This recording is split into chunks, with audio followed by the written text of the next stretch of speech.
અરવલ્લી જિલ્લાના મુખ્ય શહેર મોડાસામાં આવેલા સરોદનગર વિસ્તારના બાળકો રમતગમત ક્ષેત્રે આગળ વધી શકે તે માટે 2019માં 3.5 કરોડ રૂપિયાના માતબર ખર્ચે સ્પોર્ટ સંકુલ બનાવવામાં આવ્યું હતું. પરંતુ છેલ્લા 5 વર્ષથી આ સંકુલ બિનઉપયોગી બની રહેતા નગરપાલિકા દ્વારા કરવામાં આવેલા કરોડો રૂપિયાનો ખર્ચ ધૂળ ભેગો થયો હોય તેવું લાગી રહ્યું છે. ગુજરાત સરકારની થીમ છે કે રમશે ગુજરાત તો જીતશે ગુજરાત, ત્યારે આ થીમ અરવલ્લી જિલ્લામાં ધૂળ ખાઈ રહી છે. વાત કરવામાં આવે તો અરવલ્લી જિલ્લાના મોડાસાના સરોદનગર વિસ્તાર તેમજ આસપાસના વિસ્તારના રમતપ્રિય બાળકો અને યુવાનોને basketball, long tennis, table tennis સહિતની આઉટડોર ગેમ્સ અને ઇન્ડોર ગેમ્સની પ્રેક્ટિસ કરી શકે તેમજ યુવાનો અને યુવતીઓની ફિટનેસ જળવાઈ રહે તે માટે 3.5 કરોડ રૂપિયા કરતાં વધુ રકમનો ખર્ચ કરી મોડાસા નગરપાલિકા દ્વારા સ્પોર્ટ્સ સંકુલ બનાવવામાં આવ્યું હતું, જેનું લોકાર્પણ વર્ષ 2019માં નાયબ મુખ્યમંત્રી નીતિનભાઈ પટેલે કર્યું હતું. પરંતુ આ સંકુલ છેલ્લા ઘણા સમયથી નક્કામું બની રહ્યું છે. આ સંકુલમાં બનાવવામાં આવેલી બાસ્કેટબોલ કોર્ટ, ટેનિસ કોર્ટ તદ્દન બિસ્માર બની ગઈ છે.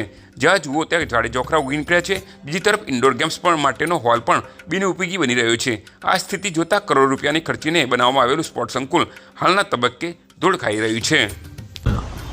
મોડાસા નગરપાલિકા દ્વારા 2019માં રમતગમતની સુવિધાના એક ભાગરૂપે સર્વોદયનગરમાં સ્પોર્ટ્સ સંકુલ એટલે બિલ્ડિંગ અને તેને વિવિધ સુવિધાઓ આપવા માટેની આઉટ રાઇટિંગની સુવિધાઓ પણ ઊભી કરવામાં આવી હતી. 2019માં અંદાજિત 60 થી 70 લાખ રૂપિયાના ખર્ચે આ બિલ્ડિંગ ઊભી કરવામાં આવી. આઉટર માટે બીજા 40 થી 50 લાખ રૂપિયા ખર્ચવામાં આવ્યા.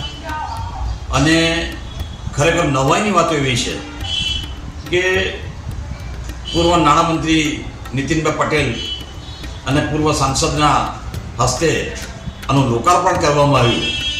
પરંતુ કેમ ના જાણે આજે આ સંપૂર્ણ સ્પોર્ટ્સ સંકુલ એક દયનીય હાલતમાં છે.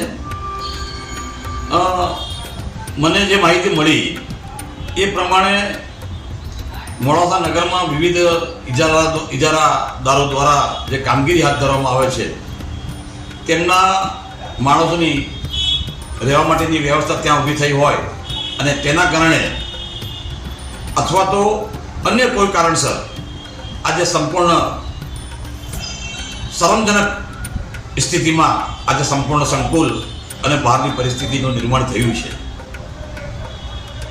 નગરપાલિકા દ્વારા જ્યારે પણ આ બાબતમાં જ્યારે સામાન્ય સભાઓમાં મુદ્દાઓ આવે ત્યારે અમે અનેક તાર્કિક દલીલો પણ રજૂ કરતા હતા. હમણાં 50 લાખ આશરે જેવી માતબર રકમનું સમારકામ માટેનું ટેન્ડર બહાર પાડવામાં આવ્યું. ખરેખર આટલા મોટી રકમની ખર્ચો કરવા છતાં પણ આવા સંકુલો એક દયનીય સ્થિતિમાં હોય.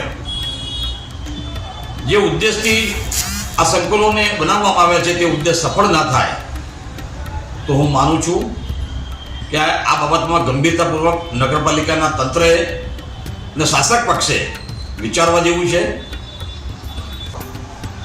લોકસભામાં બીજેપીની સરકાર, વિધાનસભામાં બીજેપીની સરકાર, નગરપાલિકામાં બીજેપીની સરકાર ટ્રિપલ એન્જિન હોવા છતાં પણ જો આવા કામો ના કરાવી શકતા હોય તો એ ખરેખર તંત્ર અને ભાજપના શાસક પક્ષના લોકો માટે શરમજનક ઘટના છે. ફરીથી હું પણ માગણી કરું છું કે નગરપાલિકાના શાસક પક્ષ અને તંત્રે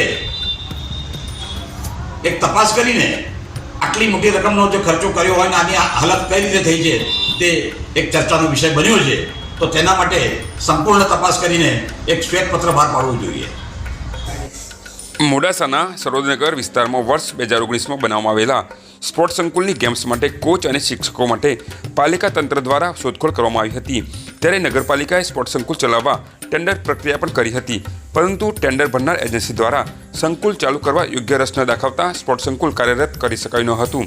આગામી દિવસોમાં નગરપાલિકા દ્વારા સંકુલ શરૂ કરવાની નિયમ અનુસાર કાર્યવાહી કરવા મોડાસા નગરપાલિકા મક્કમ છે. આગામી દિવસોમાં ટેન્ડર પ્રક્રિયા હાથ ધરવામાં આવશે. જો ટેન્ડર લેવામાં આવશે નહીં તો આગામી સમયમાં સ્પોર્ટ્સ ઓથોરિટી ઓફ ગુજરાતને સોંપવામાં આવશે તેવું નગરપાલિકાના ચીફ ઓફિસરે જણાવ્યું હતું. વૈભવ રાઠોડ, અરવલ્લી ન્યૂઝ, મોડાસા. મોડાસા નગરપાલિકા સંચાલિત સર્વોદયનગર ખાતે આવેલ સ્પોર્ટ્સ કોમ્પ્લેક્સની હાલ રિનોવેશનની કામગીરી ચાલુ છે, જેની અંદર નગરપાલિકા દ્વારા 2019ની અંદર જુદી જુદી ઇન્ડોર ગેમ્સ માટેનું કોમ્પ્લેક્સ તૈયાર કરવામાં આવેલ હતું. ત્યારબાદ નગરપાલિકા દ્વારા તેની નિભાવણી જાળવણી માટે ટેન્ડર પ્રક્રિયા હાથ પર ધરેલ હતી, પરંતુ સારી કોઈ એજન્સીઓ દ્વારા ટેન્ડરની અંદર ભાગ ન લીધેલો હોય નગરપાલિકા દ્વારા તેની જાળવણી માટે કોઈપણ ઇજારાદારને આપી શકાય ન હતું. ત્યારબાદ નગરપાલિકાના ચૂંટાયેલા પ્રતિનિધિ દ્વારા થયેલ નિર્ણય મુજબ નાના મોટું રિનોવેશન કરાવી નગરપાલિકા પુનઃ ટેન્ડર પ્રક્રિયા ટૂંક સમયમાં ધરવા જઈ રહેલ છે. તથા નગરપાલિકા દ્વારા જો સ્પોર્ટ્સ ઓથોરિટી ઓફ ગુજરાત દ્વારા આ ચલાવવા માટે સંમતિ આપવામાં આવશે તો નગરપાલિકા દ્વારા તેઓની સોંપણી પણ કરવાની પ્રક્રિયા હાથ ધરવામાં આવેલ છે.